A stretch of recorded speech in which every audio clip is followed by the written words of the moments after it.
The lights dim, the music fades, and you're about to be pulled into a story that most fans of the Golden Girls never saw coming. Imagine this. It's the late 1980s, America is glued to its televisions, laughing along with four sharp-tongued women who've redefined what comedy could be.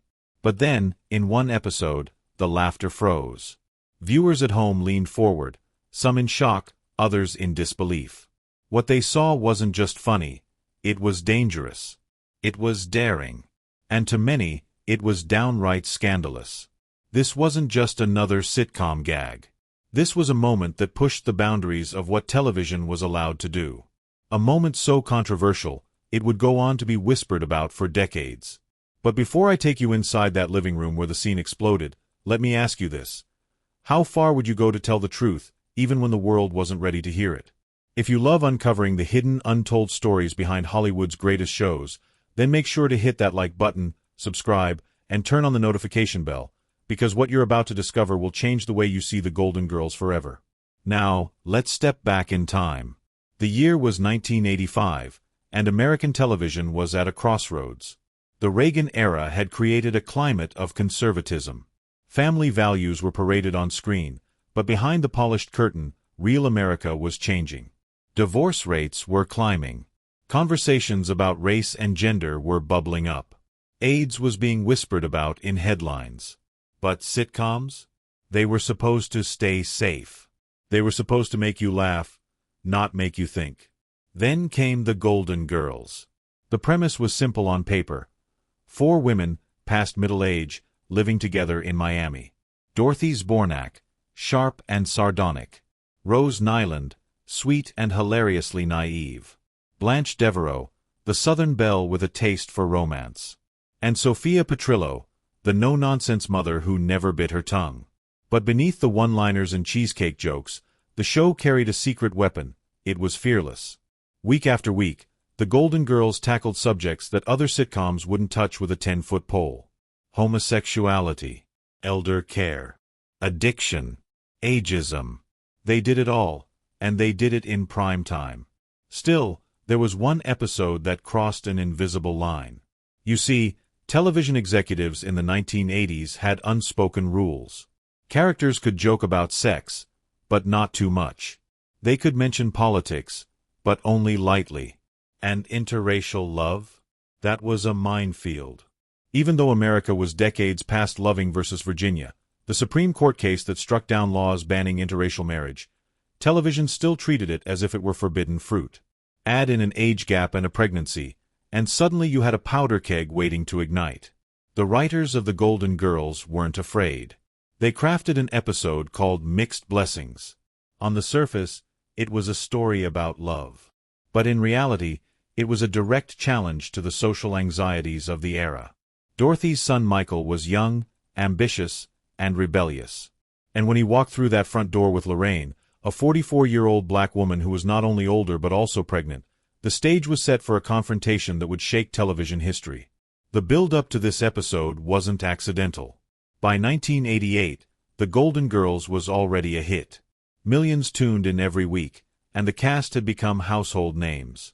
The audience expected jokes about dating, about growing older, about Blanche's endless string of suitors. They didn't expect to be confronted with questions of race, family, and taboo relationships. And that's what made the Scandalous scene hit so hard. Imagine being in a living room in Middle America, bowl of popcorn in your lap, when suddenly the show you thought was harmless pulls the rug out from under you. You're forced to ask yourself, would you accept this kind of relationship in your own family? Would you laugh, or would you shift uncomfortably in your seat? That was the genius, and the danger, of the Golden Girls. But to understand just how explosive the reaction would be, we need to remember the 1980s. This was the age of Family Ties and The Cosby Show, programs that reinforced neat and tidy family structures. The Golden Girls broke that mold, showing women living independently, unapologetically. And in Mixed Blessings, they weren't just breaking the mold, they were smashing it. It's easy now, decades later, to underestimate how radical it was. Today, audiences are used to television that challenges norms. But back then, a sitcom wasn't supposed to spark cultural debates. And yet, one scene inside that Miami home would do exactly that. What happened next would leave fans divided, censors outraged, and critics calling it both a masterpiece and a mistake. And in the center of it all were four women who had already proven that age didn't silence wit, courage, or the power to provoke. And so, with the world watching, the Golden Girls crossed a line.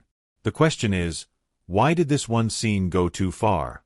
The living room in Miami was bright, welcoming, and familiar. Fans had seen it countless times before. The pastel furniture, the cheerful art on the walls, the cheesecake waiting in the kitchen. It was supposed to be a safe space, where laughter echoed and troubles dissolved into witty punchlines. But on this night, something different was brewing. Dorothy's Bornak son, Michael, walked through the door. He wasn't alone. By his side stood Lorraine, a woman who immediately shifted the air in the room. She was confident, older, and unmistakably different from what viewers expected. The reveal was deliberate. Michael introduced her, smiling, unafraid. Dorothy's eyes widened, and so did the audience's. Lorraine wasn't just any woman. She was 44 years old, African-American, and visibly pregnant. Michael was 23. In a single instant, the sitcom crossed from lighthearted family comedy into uncharted, combustible territory. The silence after the introduction was deafening. On screen, Dorothy stammered, caught between maternal instinct and sheer disbelief. Off-screen, millions of viewers felt the same jolt. In the 1980s, age gap romances were already controversial, but interracial relationships still carried stigma in many households. And pregnancy outside of marriage? That was the third strike. In one sweep, the Golden Girls had stacked three cultural taboos into a single storyline. The genius of the scene lay in its escalation. Dorothy wasn't the only one who had questions. Lorraine's mother soon entered the picture, and her reaction was just as fierce, but in the opposite direction. She wasn't concerned about the age gap. She wasn't worried about her daughter's pregnancy. She was focused squarely on race. She didn't want her daughter marrying a white man. What unfolded was a clash of prejudices that mirrored the anxieties of 1980s America. Dorothy, horrified at the thought of her son marrying a woman twice his age, tried to intervene. Lorraine's mother, equally horrified but for entirely different reasons, pushed back with biting words. And there, in that Miami living room, television history was made. The two families weren't just arguing about love, they were arguing about identity, culture, and what kind of relationship society could accept. The dialogue snapped like electricity. Dorothy's sharp sarcasm collided with Lorraine's mother's fierce protectiveness. Michael stood firm, declaring his love, but the tension only mounted. Blanche and Rose, the ever-present roommates, tried to chime in, their usual humor softened by the uncomfortable weight of the subject. Even Sophia, who usually cut through tension with a razor-sharp quip, found herself navigating a minefield. Audiences at home weren't laughing as much as usual. They were leaning forward, some nervously chuckling, others muttering under their breath. Was this really happening on primetime television? NBC had a reputation for pushing boundaries, but this felt different. It wasn't a joke about dating, it wasn't a satirical jab at politics. It was a raw, unfiltered confrontation about love, race, age, and family. The scandalous centerpiece came when Lorraine's mother finally lashed out, accusing Dorothy of hiding behind the age gap argument because she didn't want to admit her real issue, race. The words struck like a thunderclap. Dorothy, visibly shaken, insisted it wasn't true. But in that moment, the sitcom exposed the raw underbelly of polite society. How prejudice often wore disguises, how objections often masked deeper fears. And then came the twist of the knife. Lorraine was pregnant. It wasn't just a love affair. It wasn't just an age gap fling. There was a child involved, and that child symbolized everything society at the time struggled to accept. A new generation born into a relationship that defied stereotypes, traditions, and expectations. For some viewers, the scene was liberating. They saw themselves reflected on screen in ways they had never dared to hope for. For others, it was too much. Letters poured into NBC. Some praised the writers for their bravery. Others accused the show of corrupting family values. Religious groups condemned it. Social activists debated it. Newspapers ran opinion pieces dissecting every angle. And through it all, the Golden Girls writers stood by their decision. The pacing of the episode made it unforgettable. Instead of resolving the tension neatly, it let it simmer. Jokes were there, but they weren't enough to dissolve the heaviness. Each line pushed the conflict further until the laughter sounded nervous, even strained. It was television that demanded you think, not just chuckle. To put this in perspective, remember, this was 1988. Just a year earlier, interracial couples were still being treated as shocking in soap operas. A primetime sitcom making it the centerpiece of a storyline was a seismic risk. Add in the pregnancy subplot, and suddenly the Golden Girls had ventured into territory even dramas hesitated to explore. The fallout in living rooms across America was real. Some families turned the channel. Others debated during commercials. Parents shielded children's ears. Young viewers whispered questions. The episode became more than entertainment. It became a conversation starter, and not everyone was comfortable with the conversation it forced. What made the Scandalous scene so unforgettable wasn't just the subject matter. It was the delivery. These were beloved characters, women viewers trusted to make them laugh. And now those same women were asking the audience to face something raw and divisive. The betrayal some fans felt was only matched by the admiration others held for the show's bravery. By the end of the episode, the immediate crisis was softened with sitcom pacing. There were jokes, resolutions, and moments of levity. But the message lingered. The scene had pushed a boundary that couldn't be unpushed. The laughter felt different. The comfort of Pastel Miami had been disrupted, and nothing would be quite the same. The critics would soon weigh in, and their verdicts would only add fuel to the fire. Was this episode progressive genius, or a dangerous misstep? That question would dominate headlines, interviews, and living room debates long after the credits rolled. Because in that one scandalous scene, the Golden Girls had done what few sitcoms dared. It had held up a mirror to society, and society didn't like what it saw. When the closing credits of Mixed Blessings rolled that spring evening in 1988, the laughter had faded into something heavier. In living rooms across America, remote controls clicked, conversations erupted, and silence lingered. For some families, the episode was a triumph, bold, brave, groundbreaking. For others, it was a betrayal. Letters began arriving at NBC headquarters before the night was even over, some praising the show's courage, others dripping with outrage. This wasn't the usual chatter about Blanche's latest romance or Rose's quirky street Olaf stories. This was something different.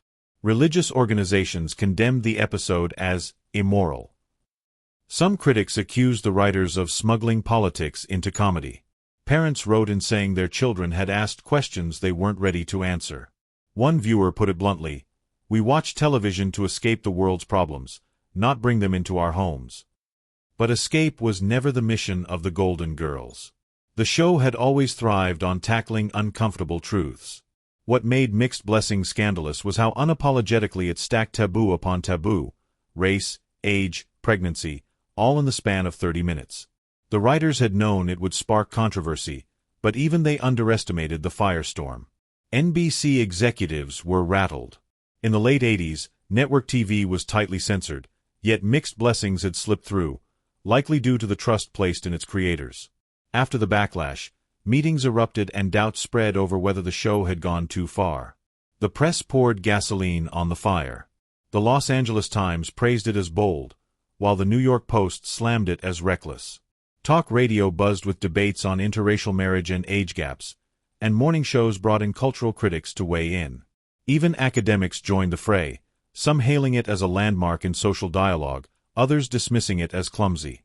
The cast stood firm. B. Arthur was unapologetic. "We told a story. We didn't write it to make people comfortable." Rue McClanahan called comedy a tool for truth.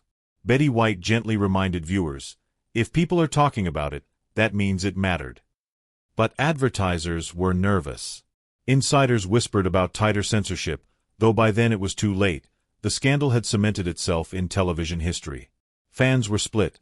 Some sent letters of gratitude for the validation, while others swore off the show.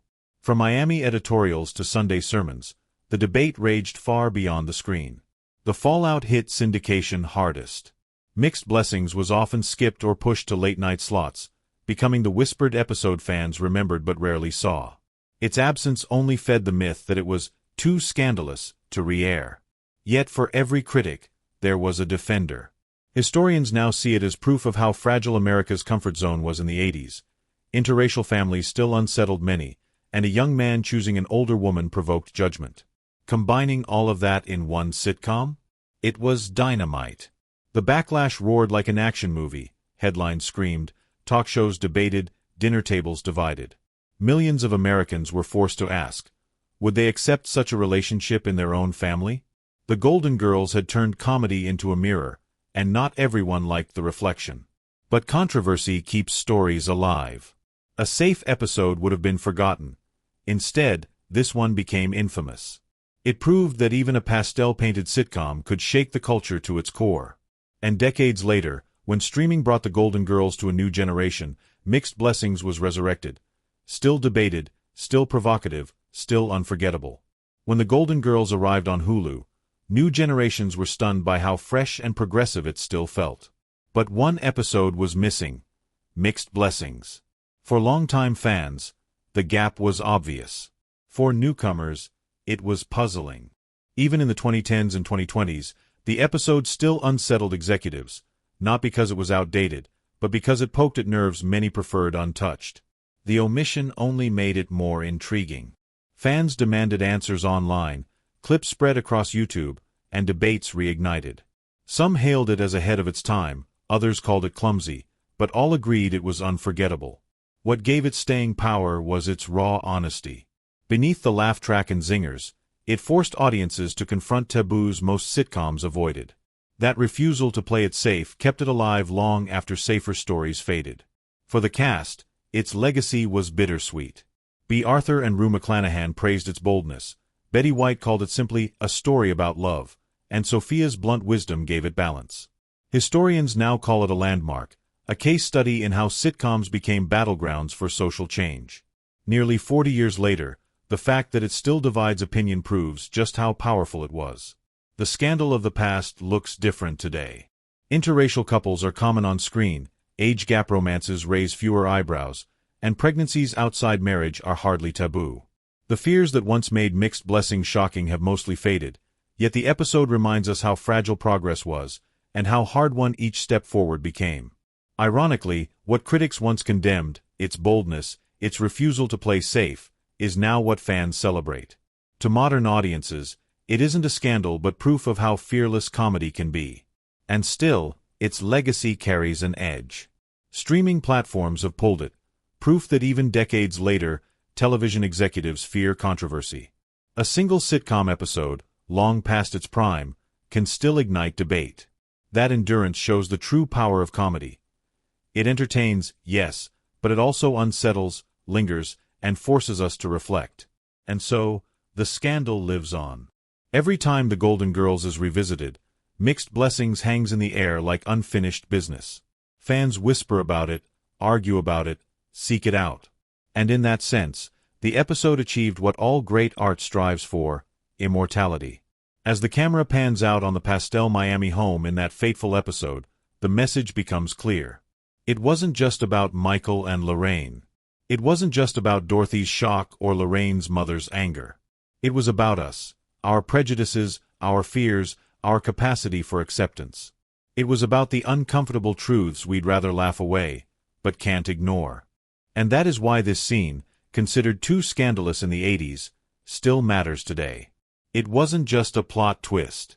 It was a cultural battle cry, wrapped in laughter and delivered with cheesecake on the side.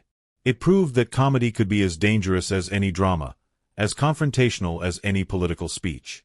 It proved that four women in Miami could do more than make us laugh, they could make us face ourselves. So the next time you hear the opening notes of "Thank You for Being a Friend," remember this: behind the warmth and wit of the Golden Girls lies a legacy of courage. A legacy of women who didn't just entertain but challenged the world to grow. And in that one scandalous scene, they carved a place in history, not just as comedians, but as truth-tellers. If this story opened your eyes to the hidden side of the Golden Girls and the courage it took to push boundaries, make sure to like this video, share it with others who love uncovering Hollywood's untold truths, and subscribe to the channel. Hit the notification bell so you never miss the next story that dares to reveal what really happened behind the scenes.